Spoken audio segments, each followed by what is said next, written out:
이번 시간에는 다니엘 70일의 중 마지막 한 일에는 언제인가로 다니엘 9장의 환상과 10장과 12장의 환상을 다루도록 하겠습니다. 지난 시간에 다니엘 9장의 70일의 대예언은 예루살렘과 깊은 연관이 있음을 밝혔습니다.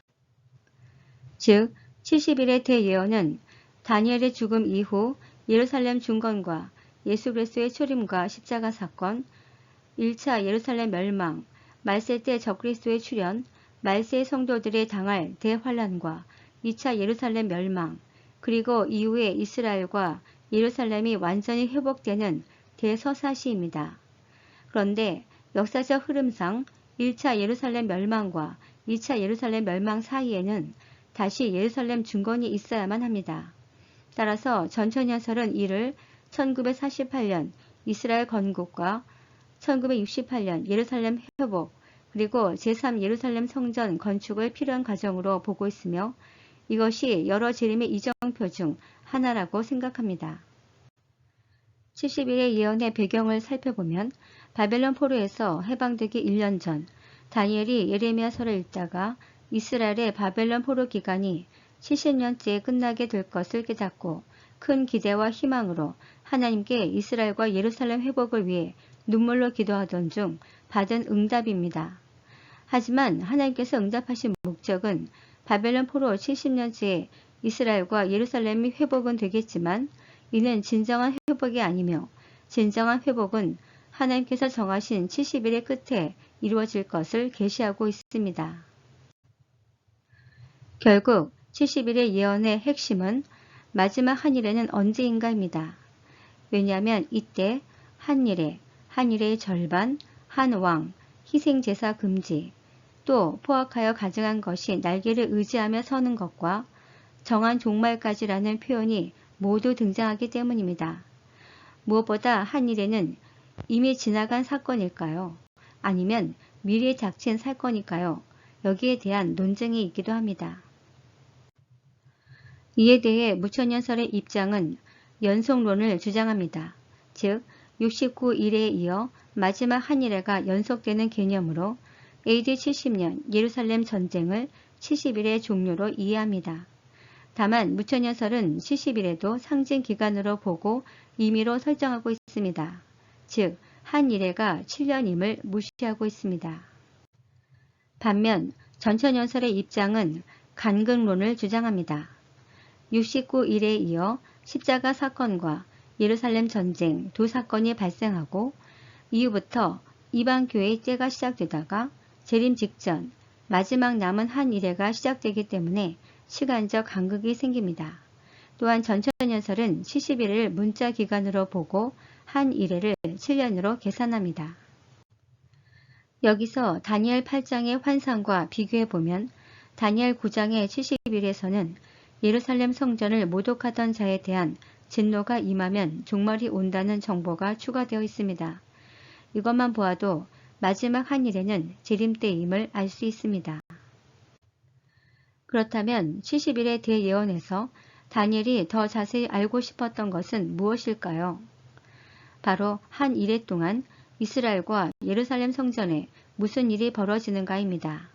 이를 자세히 설명하는 것이 바로 다음 환상인 히데겔 강가 환상입니다.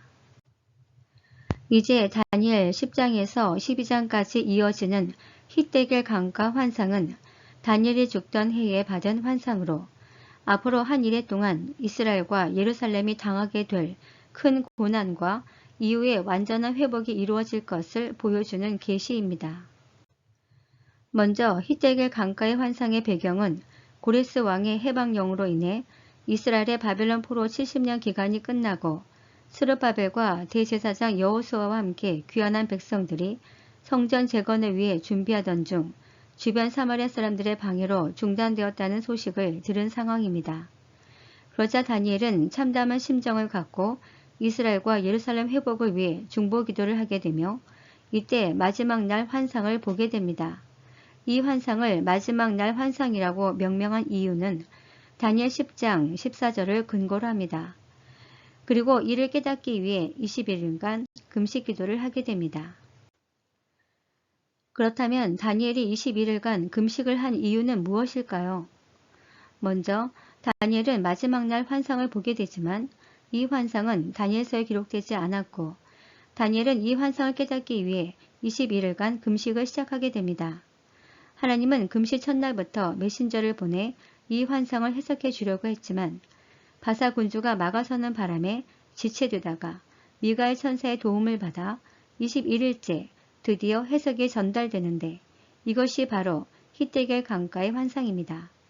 따라서 다니엘 11장에서 12장 히데겔 강가 환상은 곧 마지막 날 환상에 대한 해석을 다루고 있는 것입니다.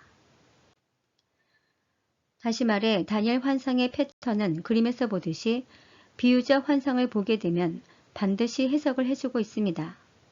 그런데 10장의 마지막 날 환상은 그 내용이 무엇인지 기록되지 않았고 이 환상을 해석해 주는 것만 기록되어 있는데 이것이 바로 11장과 12장입니다. 그렇다면 바사 군주가 하나님의 메신저를 가로막은 이유는 무엇일까요? 일단 정황상으로만 보면 11장과 12장의 내용이 그만큼 중요하다는 것을 내포하고 있습니다. 내용상으로 보면 마지막 한 일에 일어날 일을 중점적으로 계시해주고 있는데 이는 마지막 때 적그리스도의 행적과 심판 그리고 이스라엘의 완전한 회복을 다루고 있습니다. 따라서 사단의 입장에서 보면 마지막 한 일회 때 자신의 정체를 발가벗기고 있는 이 환상이 풀려지는 것을 원치 않았을 것입니다. 그런 이유로 오늘날 다니엘서와 요한계시록을 왜곡시켜 재림의 이정표와 적그리스도를 감추려는 해석들을 주의해야 합니다. 그리고 다니엘 10장에서는 히데겔 강가 환상의 핵심이 큰 전쟁에 관한 것이라고 표현하고 있습니다. 그런데 큰 전쟁으로 쓰인 차바가돌은 군대를 소집하는 행위를 뜻하여 전쟁, 고역, 미래의 일 등 다양한 해석이 있지만 전체 문맥의 흐름상 전쟁보다는 군대로 인해 당할 환란으로 해석하는 것이 합리적으로 보입니다. 왜냐하면 11장과 12장에서는 전쟁이 아닌 이스라엘이 당할 큰 환란으로 표현하고 있으며 11장에서는 군대가 등장하지만 전쟁을 주제로 하지 않고 있으며 또한 다니엘 10장 14절에서 마지막 날에 내 백성이 당할 일이라고 명확히 밝히고 있기 때문입니다. 이제 본격적인 마지막 날 환상에 대한 해석인 다니엘 11장을 보면 다니엘 8장에 등장했던 안티오코스 4세를 다시 등장시켜 이스라엘이 마지막 한 일회 동안 당할 환란을 예표로 보여주고 있습니다. 즉 11장 3절에서 20절은 남방왕과 북방왕 간에 1차부터 5차까지 벌어진 시리아 전쟁을 다루고 있으며 11장 21절에서 30절은 북방왕인 안티오코스 4세의 등장과 그가 왕권을 차지하는 과정, 영토를 확장해가는 과정을 담고 있으며 11장 31절에서 39절은 안티오코스 4세가 한 일회 동안 이스라엘 민족의 핍박과 예루살렘 성전을 모독하는 사건 등을 매우 구체적으로 다루고 있으며 이 구절이 11장의 핵심이 되며 이는 다니엘 8장에도 등장합니다. 그리고 11장 40절에서 45절은 마지막 날 남방왕과 북방왕 간의 전쟁을 다루고 있는데 이 구절이 11장에서 가장 난해한 구절입니다. 특히 주목할 것은 다니엘 11장 32절에서 33절을 보면 배도하는 유대인과 신실한 유대인이 등장하는데 이를 재림 직전으로 적용하면 7년 대환란은 교회가 당하는 환란임을 증명해 줍니다. 즉 유대인 교회와 이방인 교회가 함께 당하는데 여기서 적그리스도의 속임을 당하는 것은 혈통적 유대인이고 이들이 유대인 교회를 핍박합니다. 반면 이방 교회는 배도한 교회가 핍박합니다. 그리고 교회가 휴거되면 아마겟돈 전쟁 때 혈통적 유대인이 심판당합니다. 그럼에도 불구하고 하나님은 긍휼을 베풀어 그중 일부를 구원하여 천년 왕국으로 이끌게 됩니다. 그리고 다니엘 12장 1절은 11장이 모형적 사건이고 12장이 재림 때 실제 사건임을 보여줍니다. 즉 여기서 그때는 다니엘 11장 모형적 사건이 다시 발생할 그때를 말하며 환란은 이스라엘에게 큰 환란이 임하지만 이 환란의 끝에 이스라엘의 완전한 회복이 이루어질 것을 보여주고 있습니다.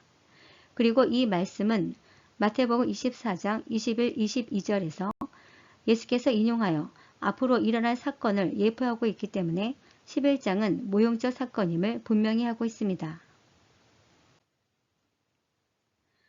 또한 다니엘 12장 2절에는 휴거를 암시하는 구절이 있습니다. 12장 2절에 땅의 티끌 가운데서 자는 자라는 표현은 무덤 속에 있는 죽은 자 중 성도를 지칭합니다. 그런데 그 중에 많은 사람이 깨어난다는 의미는 모든 성도가 아닌 일부 성도로 이는 요한계시록 20장 첫째 부활을 의미하는 것으로 보입니다. 그리고 다니엘서 12장 1절을 보면 그때 내 백성 중에 책에 기록된 모든 자가 구원을 받을 것이라고 표현하고 있는데 이는 환난당하고 있는 자, 곧 현재 살아있는 성도가 구원받는 것을 말합니다. 이는 데살로니가 전서 4장 16절 이하의 말씀과 동일합니다. 즉 여기서 휴거 대상은 그리스도 안에서 죽은 자들이 먼저 일어나고 이후 현재 살아있는 성도들이 구름으로 끌려 올라간다고 표현되어 있어 휴거를 의미합니다.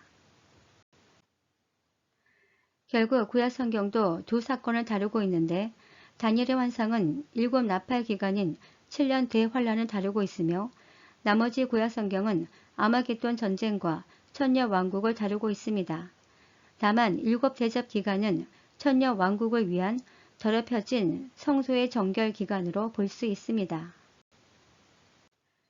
그리고 실제 환란의 기간은 한 이래 중 3년 반임을 밝히고 있습니다. 다니엘 12장 7절과 다니엘 7장 25절을 보면 약 한때 두때 반때의 환란이 지나면 이 모든 일이 종료될 것을 계시하고 있습니다. 그리고 12장 11절을 보면 환란의 시작을 알리는 징조인 멸망에 가증한 것이 선 것으로부터 1290일이 지나면 모두가 구원받게 될 것을 계시하고 있습니다. 이 구절 또한 마태복음 24장 15절에서 예수님께서 인용하고 있습니다. 하지만 다니엘 12장에도 난해 구절이 있습니다. 먼저 12장 10절을 보면 성대의 환란 기간에 선한 자와 악인이 구별될 것을 표현하고 있습니다. 문제는 성도의 환란 기간이 보편적으로는 한때, 두때, 반때로 1260일 또는 3년 반입니다. 그런데 12장에서는 멸망에 가증한 것이 선 것으로부터 1290일로 약 30일이 늘어났고 다시 기다려서 1335일로 약 45일이 더 늘어났는데 이때 구원이 이루어질 것을 계시하고 있습니다. 따라서 이 늘어난 기간에 대한 논쟁이 있습니다.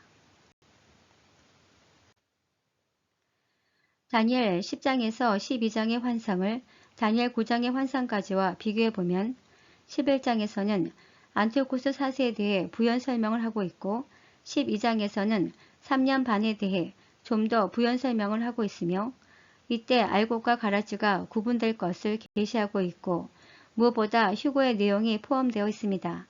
이것이 요한계시록 12장에서 13장의 내용이 됩니다.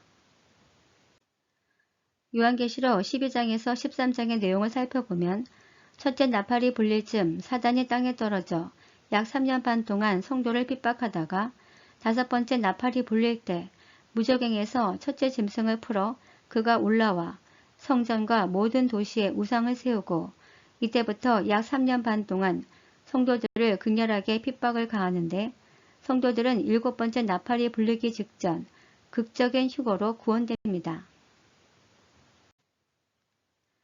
이를 증명하는 것이 요한계시록 13장 7머리에 10뿔 달린 첫째 짐승으로 이것이 곧 적그리스도와 열왕임을 알 수 있는데 금신상과 10발가락, 네 짐승과 10뿔, 그리고 7머리와 10뿔이 서로 연관성을 갖고 있음을 알 수 있습니다. 따라서 적그리스도는 안티오코스 4세가 모형이 됩니다. 그리고 짐승과 10뿔에 대한 추가적인 설명은 다니엘 7장과 요한계시록 17장에 기술되어 있는데 이 내용이 서로 동일합니다. 다만 요한계시록에는 하나님의 구원 계획이 추가되어 있습니다. 즉 첫째 나팔이 불리면 두 증인의 사역이 시작되다가 다섯 번째 나팔 때 두 증인이 순교 부활 승천하여 첫 열매로 드려지고 7번째 나팔이 불리기 직전 대추수가 일어나는데 이것이 바로 요한계시록 11장 14장 내용입니다. 따라서 요한계시록에는 하나님의 구원 계획과 사단의 방해 공작이 모두 들어있는데 반해 다니엘 환상에서는 사단의 방해 공작만 들어있습니다. 따라서 다니엘서와 요한계시록의 차이점을 살펴보면 기술할 때 주체의 경우 다니엘은 사람을 중심으로 다루고 있고 요한계시록은 영적 존재를 중심으로 다루고 있으며 환란의 대상은 다니엘의 경우 이스라엘이며 요한계시록은 교회이고 기술 범위의 경우 다니엘은 사단의 방해 공작 위주라면 요한계시록은 하나님의 구원 계획과 사단의 방해 공작 모두 기술되어 있습니다. 다음 시간부터는 본격적으로 다니엘 70일의 예언을 다룰 텐데 그중 9장 24절에 6가지 은총 실현 시점은 언제인가에 대해 다룰 예정입니다. 감사합니다.